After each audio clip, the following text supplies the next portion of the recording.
Oh yeah, it is that time. Welcome into Views from the Stands, your favorite show. I am your host, Stevie B, Steve Brennan, and we are live, fellas. We are back rolling at full strength tonight as we welcome back our guy, Mr. BC. It's good to have you back with us, man. We missed you, and we're glad to us, man. We also got our guy G Mike with us, as always, in the building, and we have a jam-packed Thursday night fun-filled show for you. Tonight we're going to react to what they called a Super Bowl. We also got the NBA All-Star Weekend, and that's got a lot of interesting stuff going on with that. We got the new format. We got the whole dunk contest, three-point shootout, skills competition. We got it all. And we also got a very fun-filled DownBad Debate today that I think all of you guys are going to want to join in and love and have a lot of fun with. But before we get into all of that stuff, we got to pay some bills. And BC, welcome back. Like I just said, and if you want to go ahead and take the floor first, let the good people know how to get a hold of you and what you got going on, my man. Well, it's good to be back, guys. Appreciate y'all. And, like we've said countless times before, my wife and I got a small business here in Central Florida, Brandest.media. We got your wedding, engagement, photography, videography needs. We also been delving into senior photos, family portraits, stuff like that. Summer months are coming up soon. So, if you want to get those going as well, vacation trips and stuff like that down in this area, we got you covered. Check us out at Brandest.media. We got our portfolios on there, way to contact us and reach out. Again, it's all about creating memories creating memories that last a lifetime here in Central Florida. Hell yeah, that sounds awesome, man. Sounds awesome. All right, Mr. G Mike, let everybody know how they can make some old-fashioned money, my man. Old-fashioned. Yes, sir. Guys, if you're into sports gambling, I run a Telegram channel where we charge $10 a month to get you anywhere from $50 to $100 to $150 a day. And it's more exciting now than ever because we have a referral program, an affiliate program going on where you can make 50% of the commission of every person that you bring in as long as they stay on the reimbursement of every single month. So if you guys are down for that, you'll see the link pop up on your screen right there on the chat. Or if you're watching the recorded episode, you'll see the link on your screen, or just hit me up on one of my socials, slide in my DM, and we'll get you on and popping, baby. Absolutely, man. Anyway, it's always nice to get a little extra cold hard cash in your pocket for you, man. I also want to give a shout out to our newest partner and on this little shindig we call a show over here, man, and that is Varsity Sports Nation. Varsity Sports Nation is your premier source for sports and entertainment. You want high school football, they got you. You want college football, you want college sports, they got you. Here's the best part about the Varsity Sports Nation is they have a convenient app that you can download on your iOS, your Android, your Apple TV, Roku, Fire TV, and of course, all your socials. So check them out. And while you're checking them out, if you could give us a like and subscribe and them as well, it'd be really helpful for us. Just click on that bell on YouTube, and that'll let you know anytime that we are going live. And we are trying our hardest. We are trying our hardest to get to 100, man. We are at 98 subscribers, so please, hopefully by the end of this show, let's make it happen. We want to get to that 100, please. So check us out on the page there. Check out Varsity Sports Nation. It's a great company as well. You can also check out all our episodes on demand as well if you can't make it here or on YouTube and you want to just check it out on there. We really appreciate it as well. It's a great company, great people to work with. All right, fellas, let's get into some news. You fellas ready? Yes, sir. All right. Well, we had a big moment over here in the last couple of days that Mr. Kevin Durant reached 30,000 points, becoming the 8th player to be able to do this. He joins the likes of LeBron James, Kareem Abdul-Jabbar, Karl Malone, Kobe Bryant, Michael Jordan, Dirk Nowitzki, and Wilt Chamberlain. Anytime you're in the company of those absolute legends, you're doing something right without a doubt. All right, G-Mike, let's start off with you, man. What's your thoughts on KD's career? What do you think about this one, man? 30,000 points is only X amount of people like we're just going over have ever done this. What's your thoughts, man? Bro, he's one of the greatest shooting threats in the NBA throughout history, really. Easy Money Sniper is his nickname, and you see it. He can score at will from the layup lines, from the midi, from the three-point, from the free throw. It doesn't matter. This guy's getting a bucket. He's a walking bucket for sure. And if it wasn't for those 2 years that he didn't play in the NBA, I think he would have been at 35,000 points, if not to be frank. But, dude, man, KD is a pure scorer, man. Great offensive arsenal. And he's gonna climb up there in the ladders, and he'll probably – not reach LeBron James type, but he'll probably get close. He'll get maybe to what, 3rd, 4th, up there on the list. So I can see him there, at least top 5. Yeah, for sure. You know, it's always like I always feel like one of those like fun-filled NBA questions if you're ever out and about and at like a bar or something like that is how many times how high of a level of Karl Malone is. Did you ever, honestly, if all those players, and I threw Karl Malone in there, did you anybody actually expect that one? I feel like he's always the answer if you're ever trying to trick somebody into name the 8 players that have 30,000 points, Durant, Kareem, Jordan, Dirk. Dirk was surprising too, because I knew that's my Mavs guy, obviously, but I was kind of surprised that he was actually in that list as well. But yeah, I would just find Karl Malone interesting because he's in like the top 10 for almost every friggin' statistical thing there is in the NBA. All right. Yes. And what's your thoughts on the 30,000 club, man? I mean, it's impressive from a lot of ways, like G. Mike described, but I think what's also amazing for Kevin Durant as well is that not only is he, like we talked about earlier with Karl Malone, he kind of got into that 30,000 point club because of the amount of seasons he's played. He's still consistently a great scorer, don't get me wrong. He averaged 23, 24 points a game.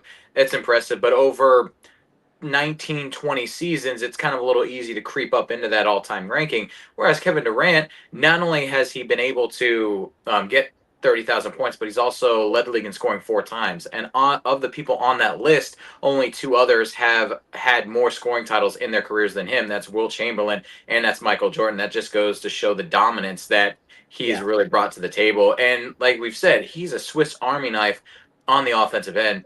Like G. Mike said, inside, outside, at the line. He's just an amazing scorer, probably the greatest scorer of this generation by far. I know, obviously, we got LeBron James to keep in touch with as well, but if we're purely talking about getting the bucket in your bag, there's few that can top Kevin Durant. Yeah, I remember watching him whenever he's coming out of University of Texas, whenever he got drafted originally, and I remember just watching him in college and just thinking, man, this guy's on such another level than everybody else. You could see it back then that this guy was going to be the real deal. Durant's such an interesting person as well as an NBA player as well. I mean, we had that amazing speech where he's up there crying with like my mom's the real MVP, and that was really heartwarming, and everything he's gone through with that. Durant has also been criticized a lot in the NBA because he comes off as a little bit weak sometimes. He always has that secret burner account. Yeah. What do you guys think as far as legacy goes? Does he come off as more of a ring chaser, or is he going to be you know what I'm saying? Like, he's jumped around how many teams here? Actually, we have the graphic here. He's been on the Sonics, the Thunder, the Warriors, the Brooklyn Nets, and the Phoenix Suns. And there's a possibility that he was going to get traded again. So do you think that plays into any kind of legacy when it comes to Kevin Durant? Or what would you also, and T-Mike, I'll go with you on this one first real quick. Does it play into and is his legacy that he's been on so many teams? And if he's going to retire, you know how NFL does, you're going as a certain player. I don't think NBA does it that way. What team is he going to go in? So a 2-parter. What you got, man? I don't think it messes with his legacy, honestly. I think it just he did it his own way, just like LeBron did it his own way. MJ did it his own way. Kobe did it his own way. I don't think it's going to really mess with his legacy like that. I wouldn't have done what he did. Obviously, you're up 3-1 on the Warriors while playing with the Thunder, and then you end up losing 4-3. You end up jumping to the team that took you out of the playoffs, trying to get into the NBA Finals. I wouldn't have done what he did, but he did what he did. And then when you see the finals that he's played for the Golden State Warriors, it's not like he was being carried. He was actually doing the carry. When it came to Draymond and the rest, obviously Clay and Steph, they did what they do, but he was still averaging like 28 points per game or even higher in the NBA. That second was like 30, 35. So it's like, I wouldn't say that it messes up his legacy. Yeah, again, people don't disagree with what he did, but he did it the way he did. And then he tried to go to the Nets, try to do something there. He didn't play for 2 years. And then when he was playing, he didn't have his around him as well. And then now with the Phoenix Suns, he has no depth, no bench to help him out. There's no defense being played by the Phoenix Suns altogether. So it's tarnishing his career at the moment. But just for his whole legacy, no, I don't really think it tarnishes it. So what team, the second part would be what team, like I was saying, like I don't think NBA does it where you go in like you're representing a certain team. But what do you think is the most Kevin Durant team out of all the teams he's played for? That's a tough one. Like, because it's kind of tough to say. Obviously, the Phoenix years are arguably not even going to be remembered at all. No. The Golden State years, he was shining. He looked great. He won the championships there. Do you go with like Seattle because they were trying to, and the franchise shut down? That's where he got drafted. Brooklyn, that was just a disaster. I would say the 2 teams, it's got to boil down to OKC and Golden State. Well, it's got to be OKC. Yeah, sorry. Yeah, see, for me, MVP, KD, a lot of people would point to that. Oh, that's his greatest individual season. And sure, you could argue that, but you could also say that he was at his peak of powers in terms of not just scoring, but also too on the defensive end. What he was doing in Golden State, he was averaging like almost 2 blocks a game, moving over to that power forward spot in the death lineup. I think that for me, if I'm making that Hall of Fame case, it's got to be Golden State. That's his representation. Golden State. Yeah. I'll say OKC. I think anytime that I think about Kevin Durant, I just think about the OKC years and how great they were. You know, when he was playing with Russell Westbrook, James Harden. It sucks that James Harden left.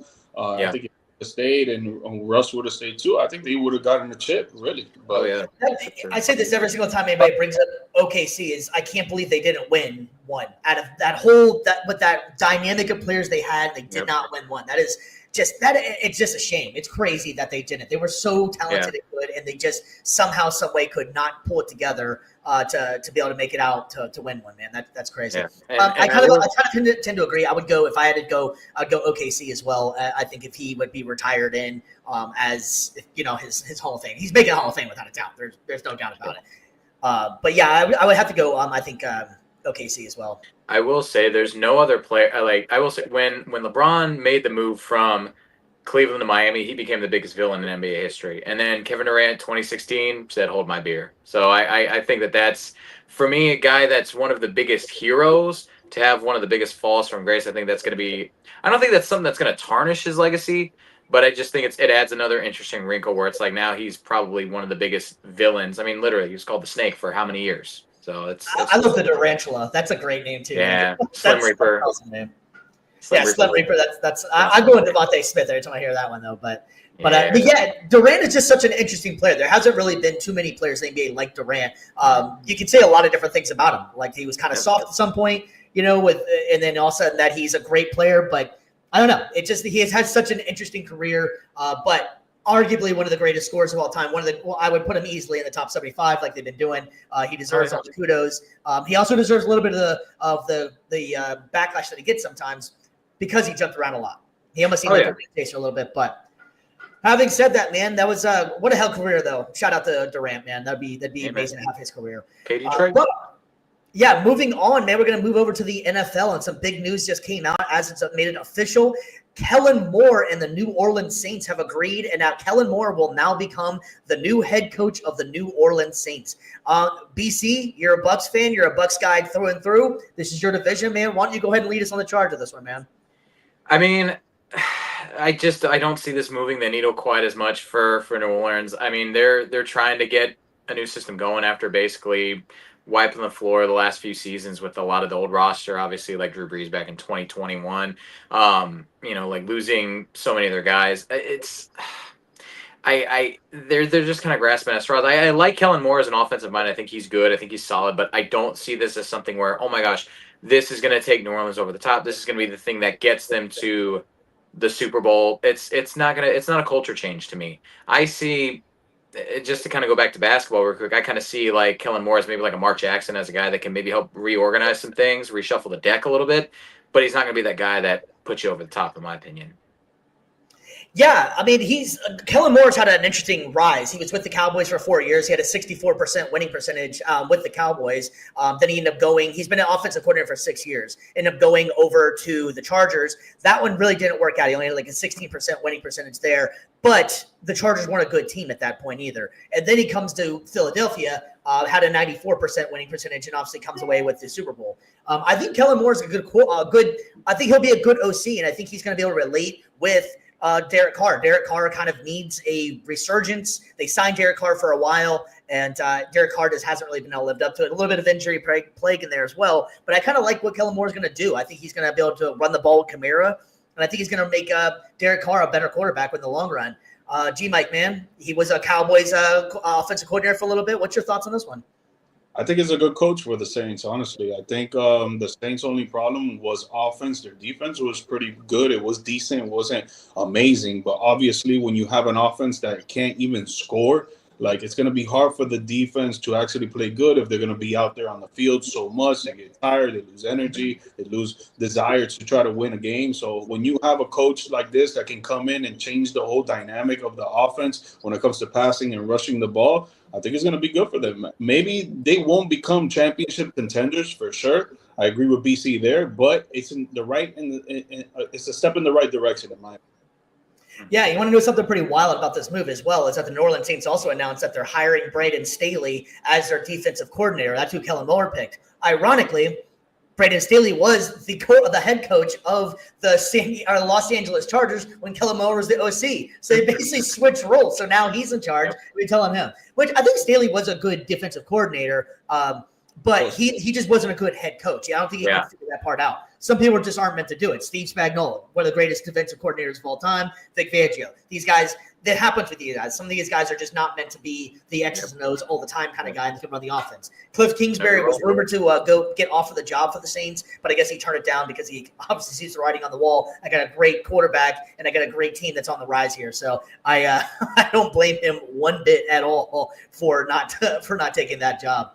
But yeah, man, I think it's going to be very interesting. So you're not really worried, huh, PC? No, not for the immediate future. No, like I said, it's something where it's an improvement over what they had last year. But as far as where it's going to be this year and next couple of years, not as much.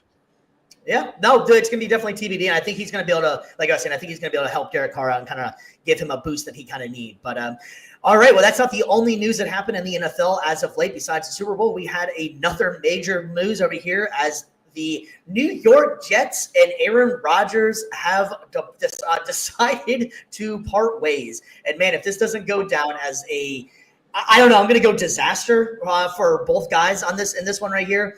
BC, what do you think? What's your thoughts on this one? And the writing was kind of on the wall. Most of the players were vibing with Rodgers. He didn't look happy there. BC, man, what's your thoughts on this one? No, this is step 2 for Aaron Rodgers in order to complete his Brett Favre arc. All he needs to do now, sign with Minnesota. The journey's complete. Get to a conference championship game and come close, but no cigar, and then it's all set. But no, I agree 100%. Like, you're losing the locker room. You're losing the players. They're not with you. It was just a disaster from the moment he stepped on the field, literally within like the first 3 plays. So that whole tenure, or this season, I don't think will summarize Rodgers' tenure with the Jets as well as last season, for better or for worse.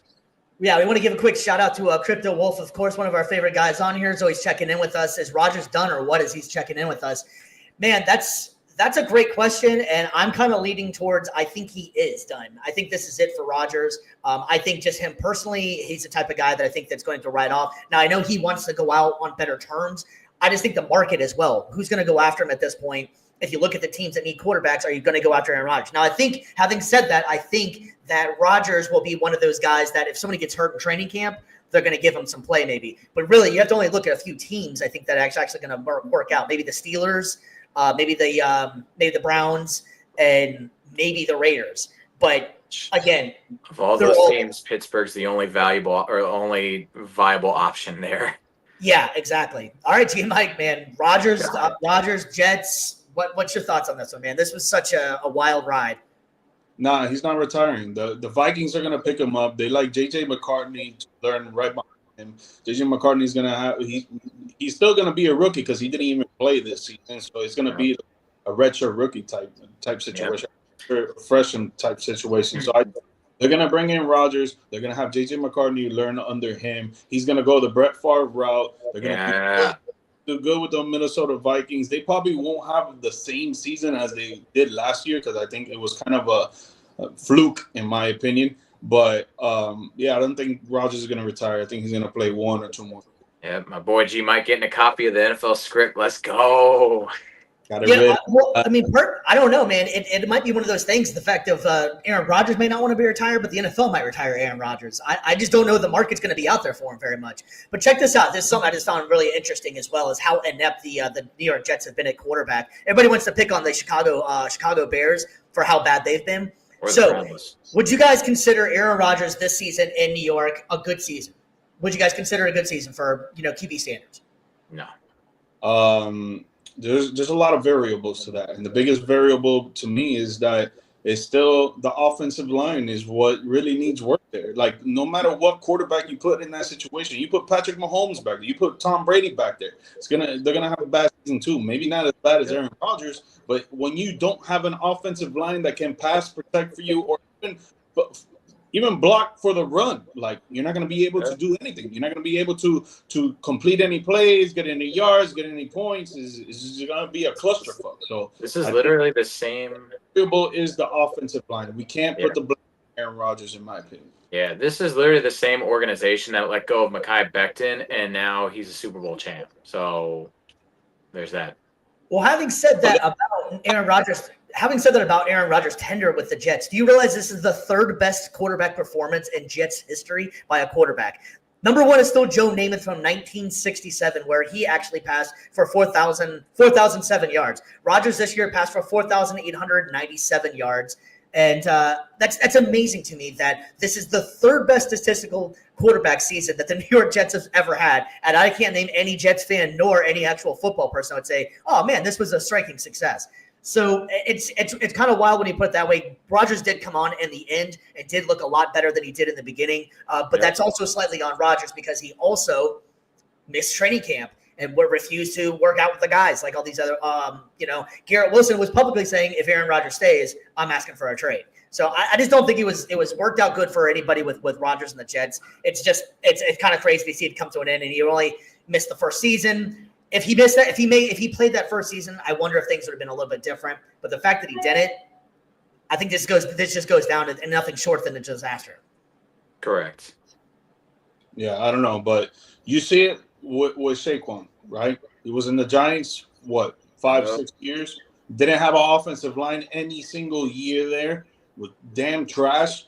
Goes to the Philadelphia Eagles team where they have a great offensive line, and he wins the Super Bowl the first year. Like, the bread is in the pudding, bro. It's there. It's there. It's the offensive line. If you do not have offensive line, you're not going to win any football games.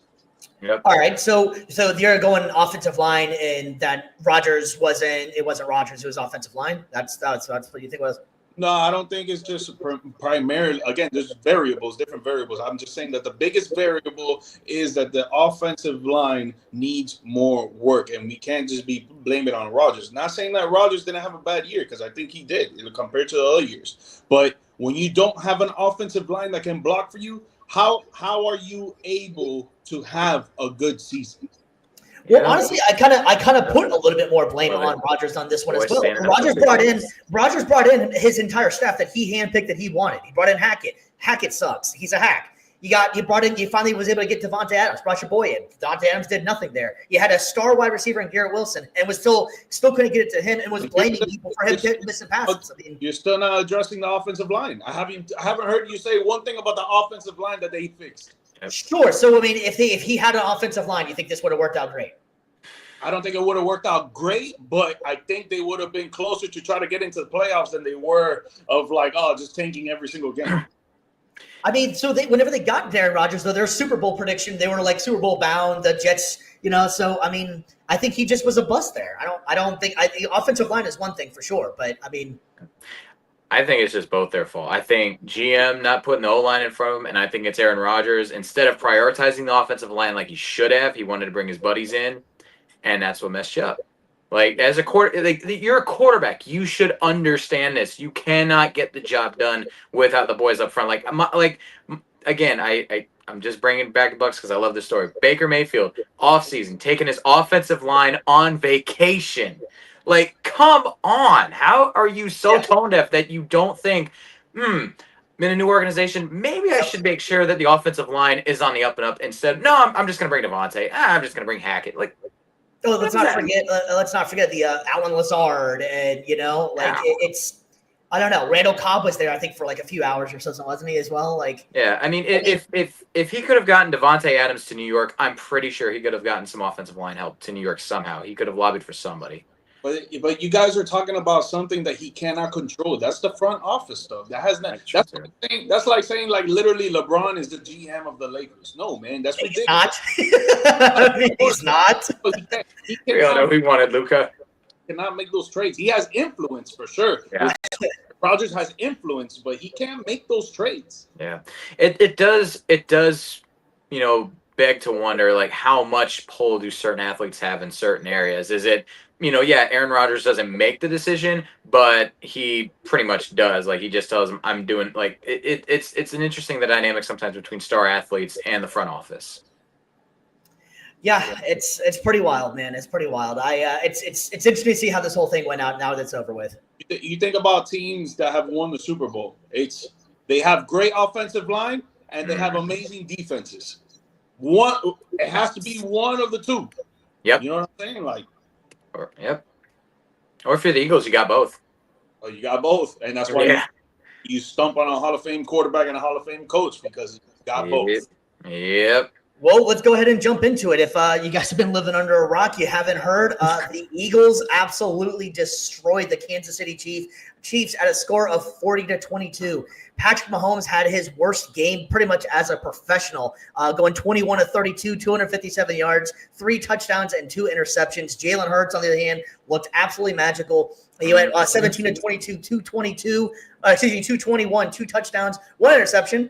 And Jalen Hurts, say what you want about Jalen Hurts, but statistically, he has played his best games as a pro in both his Super Bowls, man. So Jalen Hurts, it's interesting. You can say what you want about him as his regular season, but when the lights are on, man, that guy shines out, man. I don't even know where to go with this one. This was such a blowout. BC, why don't you take me through this? What were your thoughts on this? Defense wins championships, man. I mean, shoot, Cooper DeJean, interception return for a touchdown. Just Philly dominated in every single aspect of the game, and that score is very misleading. Most of those 22 points were in garbage time. Let's be honest. Like 0 at halftime, ladies and gentlemen. Yeah, the game time of death was second quarter. Like, come on, like that game was done. So it was a great call, and we've been giving Jalen Hurts crap all season. We've been giving, well, at least for me, I've been giving. Oh my gosh, I'm forgetting his name right now. The head coach. Sirianni? Yeah, I've been giving Nick Sirianni crap all season. So, but they took all the haters and they flipped it around and they just shot him a big bird. And it's like, all right, now they're Super Bowl champs. Yep. And the fucking Chiefs play fucking horrendous, bro. Yeah, they did. The offensive line couldn't stop the defensive line. Pass rushing or even tackling the running backs because I think they only ran the ball like 9 to 10 times in the game. Patrick Mahomes didn't do anything. Obviously, when you don't have your offensive line blocking for you is tough, but even then, he made some questionable throws that it was just like, dude, what are you doing? Like shit. And then the defense for the Chiefs, bro, they were nowhere to be found. That secondary was not playing up. They were playing deep the whole time, and then the times that they would play up, they get bombed on. Yep. Like the whole time, it was just the Chiefs getting stumped on, bro. Stumped on. Mm-hmm. Yeah, and I'm not trying to sound cliche in it here, but it is. I think we can finally maybe pump the brakes on this. The Patrick Mahomes, the greatest, all that good stuff. Like it's the same thing. I've been saying it for a little while as well. Is that like he is an absolutely great talent. He is amazing and stuff, but he's still as human, and he came back to earth a little bit on this one. What's that? He's the GOAT. He's the GOAT. I don't know, man. Bad game. He had a bad game. I don't know. I mean, you could say the same thing. We were just giving Jalen Hurts his praise. Patrick Mahomes in the Super Bowl has played some of his worst games. Almost every Super Bowl he's been almost having his worst games of his entire career of the season. So, I mean, I don't know if it's maybe the pressure or what's getting to him. Tampa Bay did pressure him. Eagles pressured him. That pass rush, bro. I don't know if we all know it's a copycat league, so I don't know if that's. What was it 2 years ago? It was put him in a cover 2 safety or something along those lines, and then that's going to stop him. He figured that one out. The pressure, that one's real. That one's real. That one's real for any great quarterback. If you 100%. Don't give them time to throw, you rush them, they will get out of rhythm, out of sync. And for the Bucs, they were running a 3-4. They had 5. They did literally 1-on-1 for each lineman. With Philly, even more impressive, they only rushed 4. So it's like if you whole time they didn't even rush 5 once. Yeah. So it's like if you can make sure your pass rush gets home and your secondary is able to hold tight for 2 or 3 seconds, you can get him. You can get, like, he is not invulnerable. Just, again, like, it's who'd have thought? Have a great pass rush. Don't have your secondary have to cover for 5-6 seconds, and you can win. Yeah, dude, that was such a damn domination, man. It was done before it even started. Belt to rear, man. That's what it was, bro.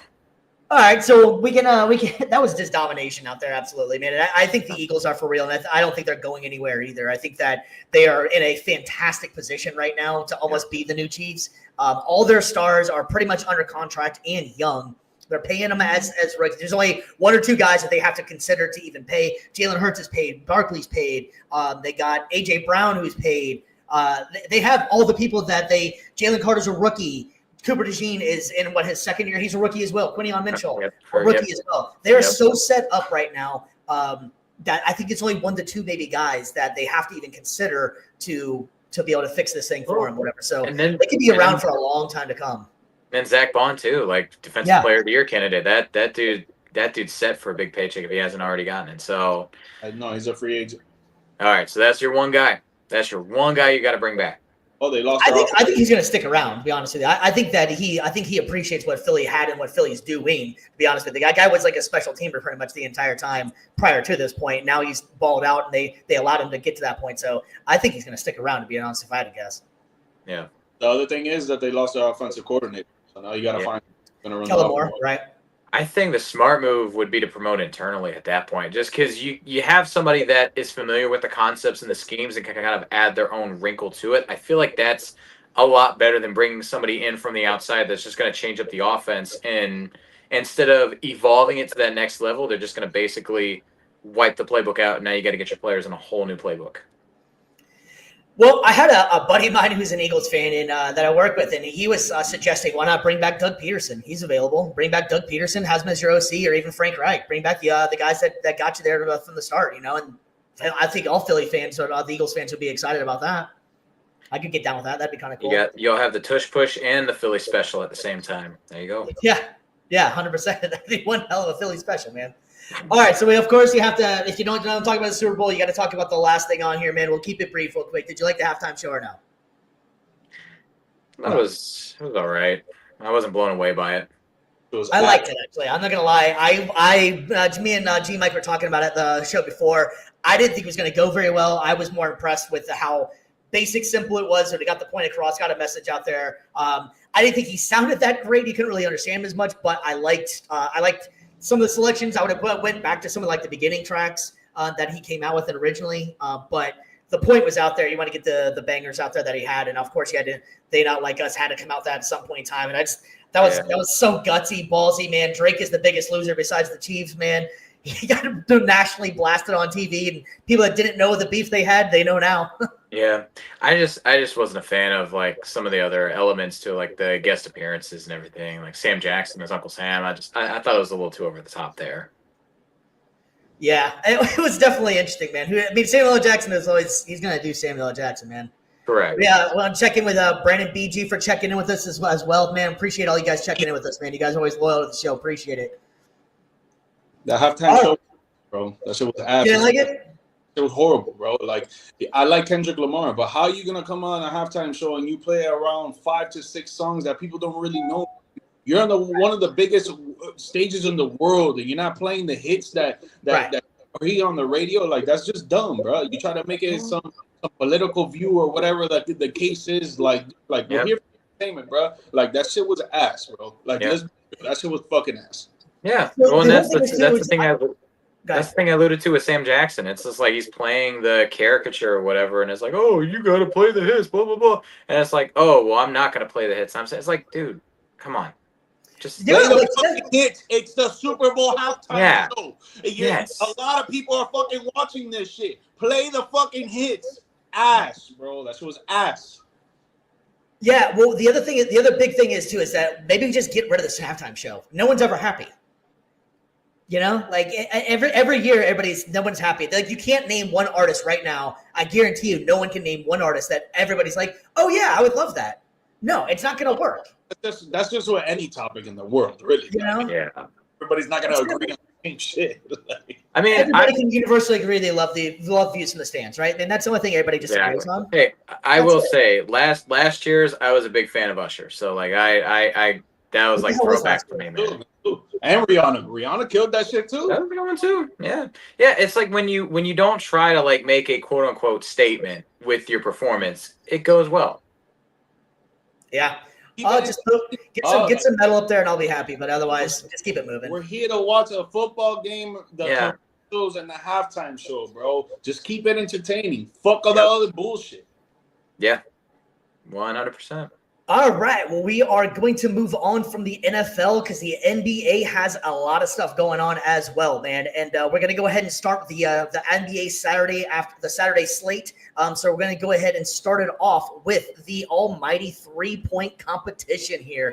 Man, if you guys can't see the graphic up here and don't know who's playing, I'll go ahead and break it down for you.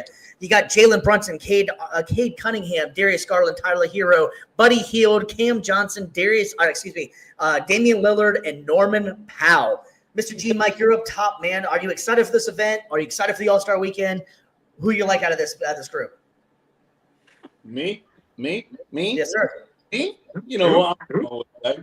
Gotta go with the hometown, baby. You got Tyler Hero, baby. Damn. No, I'm not excited for All-Star Weekend. That's another thing that's asked. All-Star Weekend is asked to me, bro. Unless you're in person. I feel like in person it would be a lot of fun, for real.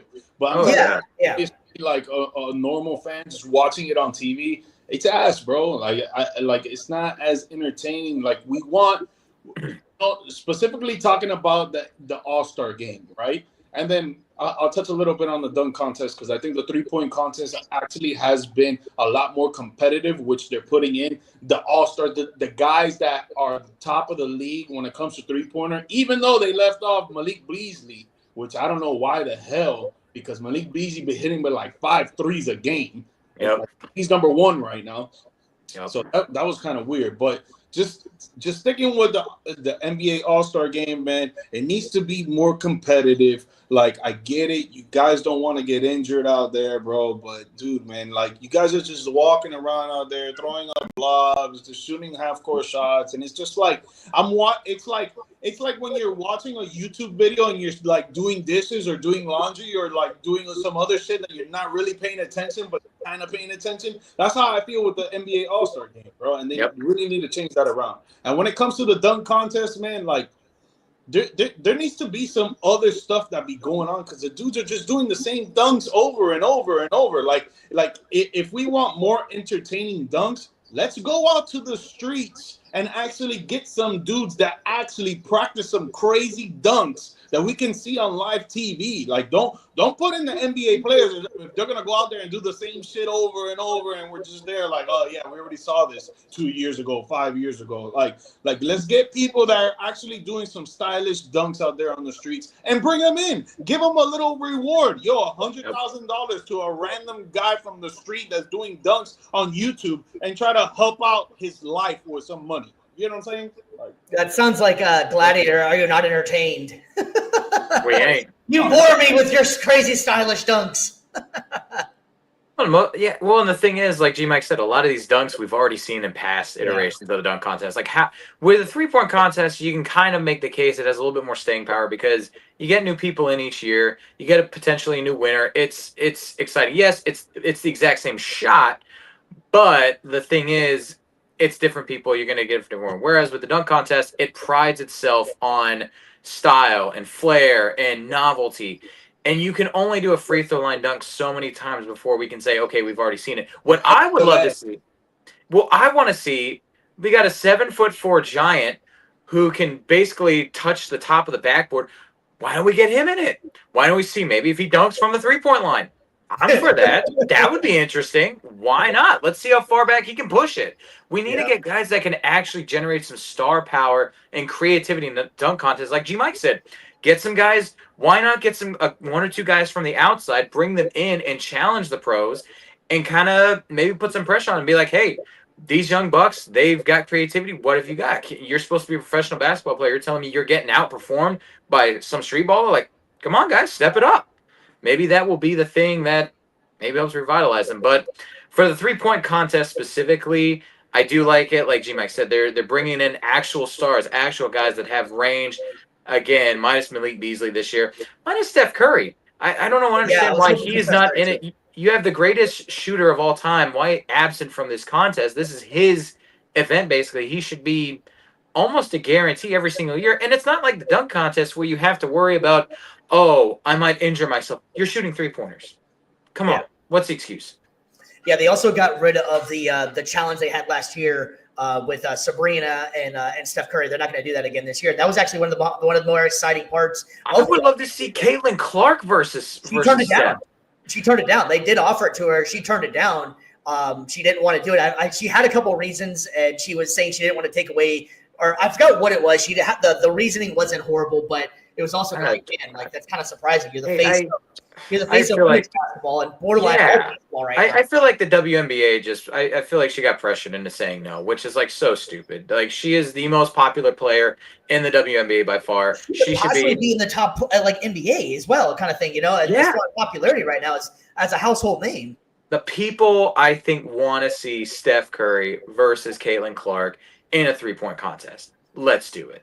Real quick. Do you guys agree with the notion with the NBA All-Stars lollygagging out there and not being super competitive in the All-Star game? That they do it? Yes. 100%. No, I'm saying, do you agree with that notion? Do you think that they should just go out there and lollygag? No, you should play for something, and you should be playing like again, people don't like bringing up the 90s that they actually played back then though because they were competitive. They wanted to be the best. Yeah, I mean that goes back to that whole now the NBA's softer and everybody's friends. Jordan wanted to win that MVP. That meant something to Jordan. That meant something to Barkley to be able to go out there and dunk on Jordan, or like now it's so much more.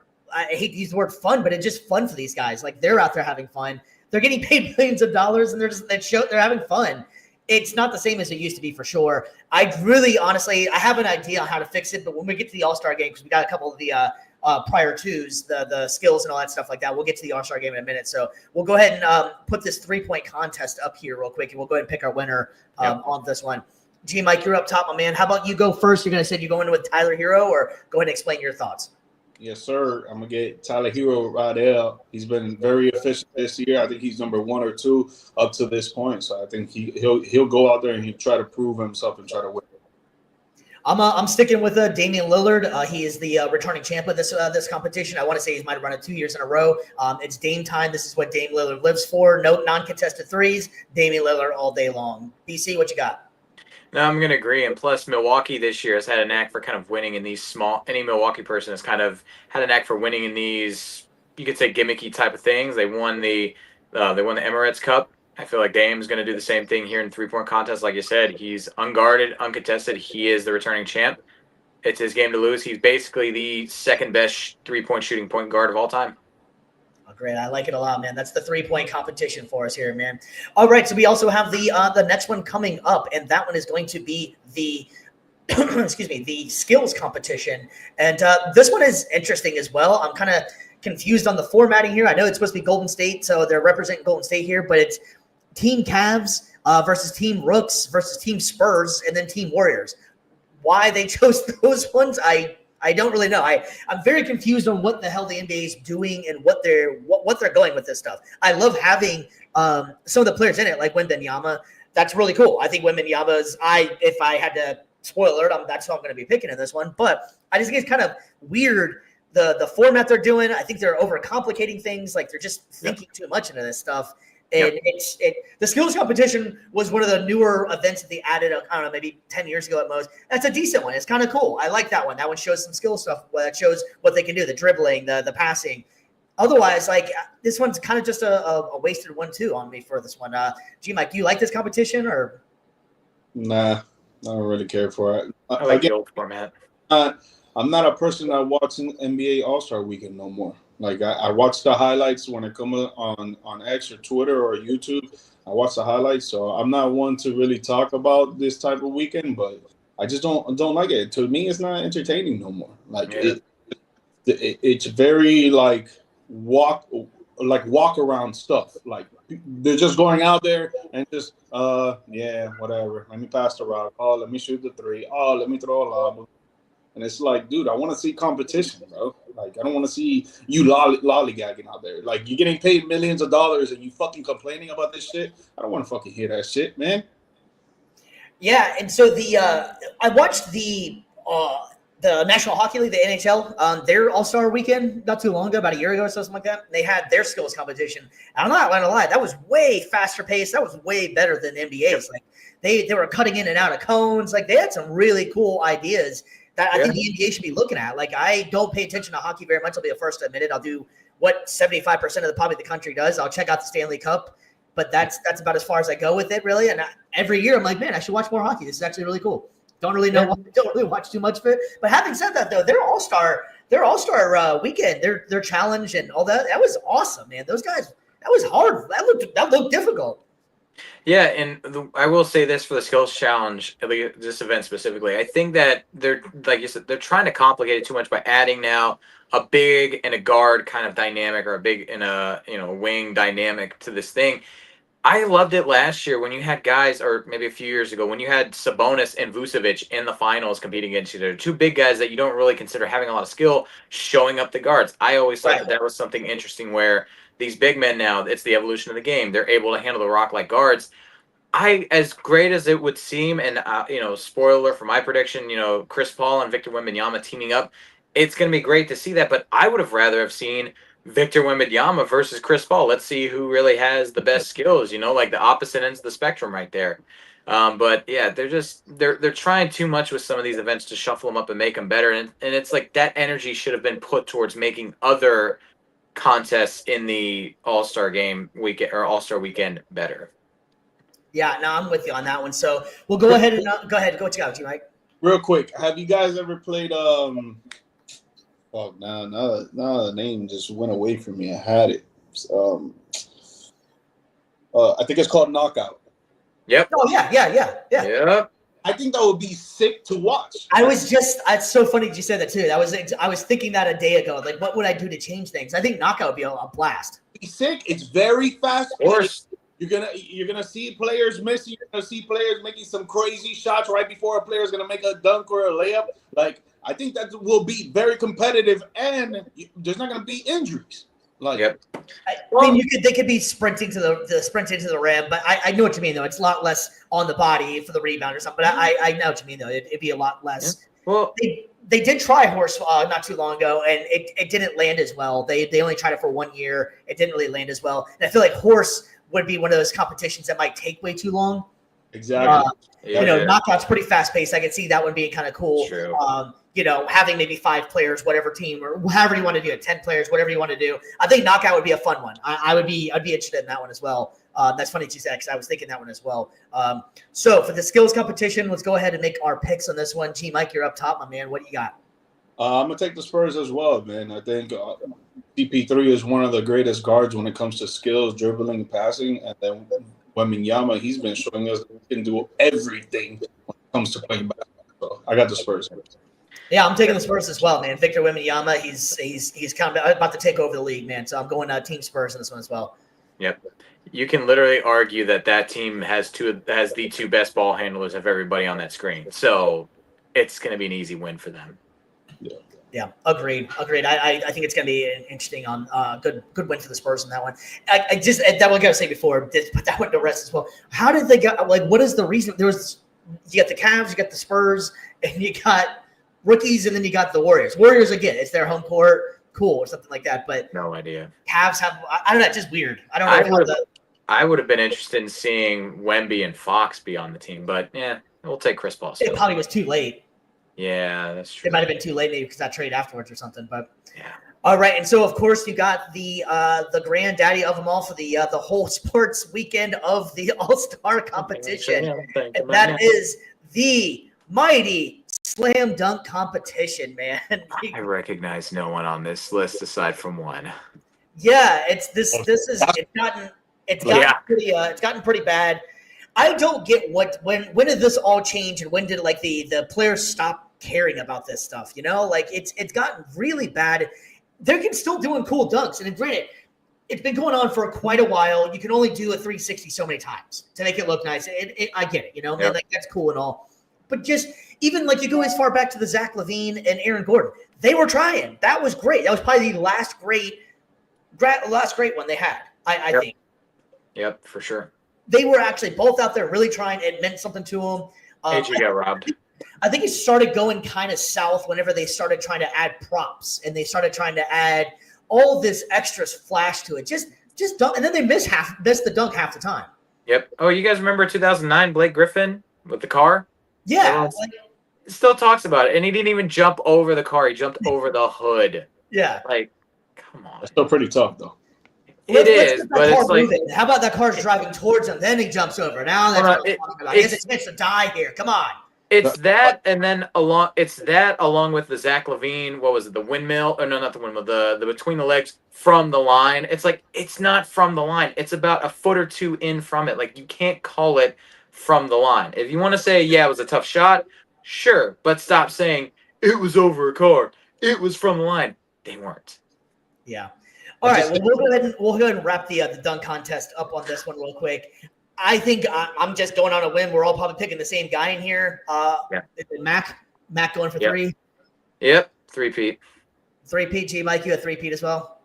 I'm gonna go Castle, man. I like the way that Castle has been playing lately. I like his game. I just don't know about dunking wise.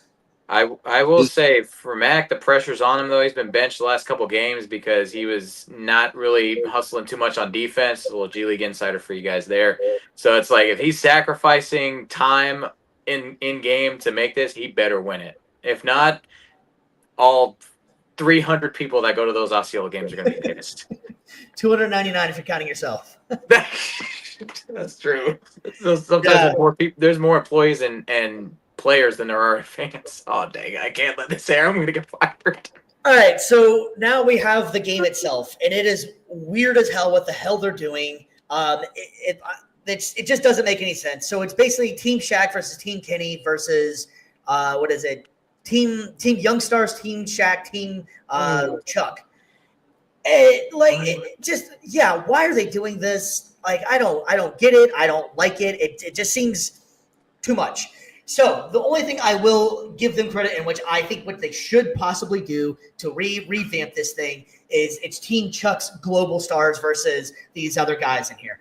I think that would be a way more. I think that'd be a better way to do this is take international stars versus the American stars, and just have them go at it, and then it'd be the best all-stars in the world, if you want to call it that. I think that would be a fun way to do it because the international players definitely want to represent their countries.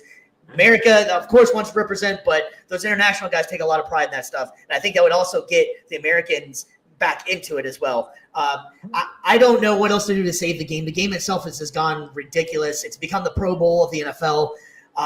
It's supposed to be fun, but can you at least act like you're trying? Yeah. The Pro Bowl got goofy as hell. They're catching with big gloves on. I mean, whatever. I don't know what the hell they're doing with that either. But the All-Star game, man, I used to be so excited for the NBA All-Star weekend. They used to be like the highlight. It always worked. It was usually around my birthday, so I was always like, "Oh, it's my birthday gift," It just gotten ridiculously bad now, man. Do you guys have any other thoughts on how to fix or change what the hell they're doing?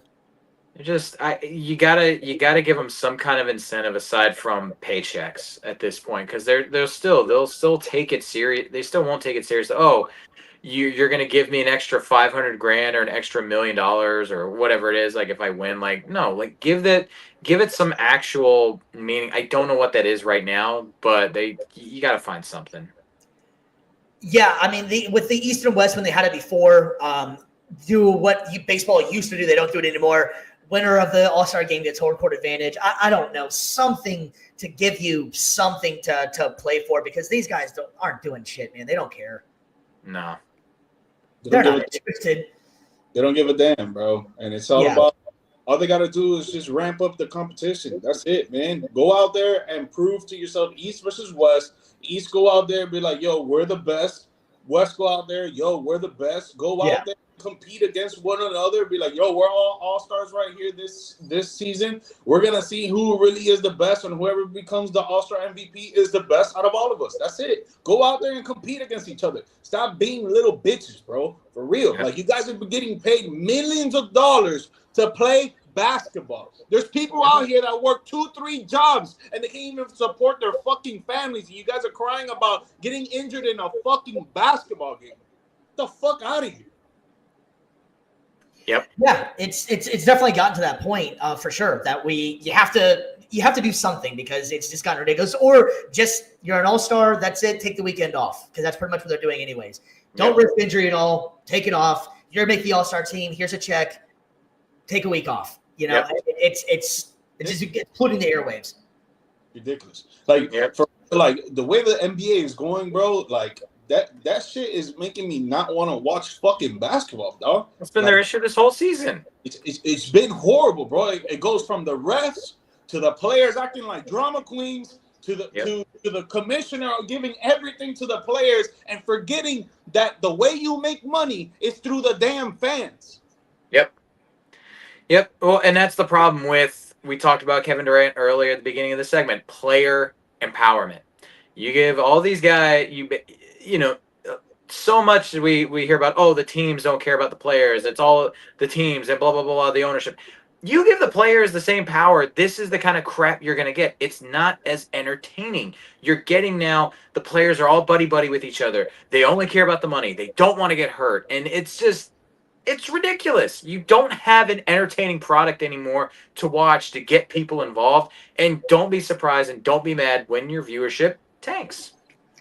Yeah, it's universally, it's pretty much gotten really really bad, and the viewership has gone down. It's not bad. It's not good. It used to be one of the top rated All-Star games. Baseball does it right. I love baseball's All-Star game because that's actually a game still. They play hard. I don't know how baseball is able to still get these guys to play hard and take pride in the game, but NBA needs to figure something out because this game has just gotten ridiculous, man. Yeah. All right, guys. Well, we all decided we're not a big fan of the All-Star game anymore. If I had to pick a team, it would be the international team, the global stars of Team Chuck. I'm going with the international stars, man. The international players have just been dominating the NBA lately, and I love their game right now. So, yep, I think Team USA stars are getting a little up there in age. The international stars are in their prime. You know, and like we said, it's a lackadaisical environment. I just feel like the way the game is played overseas right now, there's a little bit more seriousness in it, and I feel like that, you know, it's just going to be international. They're going to run it. Easy. Yeah, I agree as well. All right, man. Well, we're going to go ahead and wrap up that segment of the All-Star game and everything, and we have one more for you, and I think this one's going to get a lot of crowd interaction, a lot of fun here, man. This one, it's going to be a lot of good stuff here. All right, so we're going to build a roster here with $15 here. If you're looking on the screen, it's probably a little bit easier. Each one of these players have a value of $5, $4, $3, $2, and $1. So we're going to build a starting lineup, but you cannot exceed $15. Any guys want to go out there first? Who wants to take a shot at this first? Anybody? I'll go ahead and start us off. We're doing a draft, right? We're doing a draft style. Once you pick it, you can't pick that person anymore. Need five, right? 5 guys. Yeah. I'll go ahead and start us off. Give me Jokic at my center for $5. Okay. All right. You only have $2 left. All right. I got $10. I'm good. All right. G-Mike, you're up next, man. He's weighing his decisions, man. Who's he want? Let me get Al Horford at the 5. He's been giving a little hustle plays, getting some rebounds, and getting some 3-point shots up. I'll take Al Horford at the 5 for $1. $1, not bad. All right. Well, I'm gonna go big because he left my team and I can't say it anymore. So give me my Luka Doncic back because he should be back on my team where he should have never left. So give me Luka Doncic at my my guard position, my point guard for $5. That's fair. All right, let's see. I'm gonna be up next. Go ahead and give me Jalen Suggs at my point guard for $2. Okay. All right, you're at $7 now, Mr. G. Mike. You're only at $1. I got $8 left. It's the math. Yeah, that's why I talk sports. The math ain't math. I don't do math well. Let me get Kyrie at the 1. I like Kyrie. His offensive arsenal is insane. Yeah, his defense is not up to par, but I'll take him for offense there. So $5. All right. Well, go ahead and I'm gonna go with we'll go with Jamal Murray out there at $3. I love Jamal Murray's game. I think he'd be a great point guard, but take the ball out of Luka's hands a little bit. I like Jamal Murray on that. All right, sounds good. Give me Alex Caruso at my 2 for $1. Get some good defense in the backcourt there, perimeter. Yeah, I'm gonna take Benedict at the 2. I mean, at the 3. I'm sorry, with some good defense there, and he can shoot the 3 ball a little bit as well.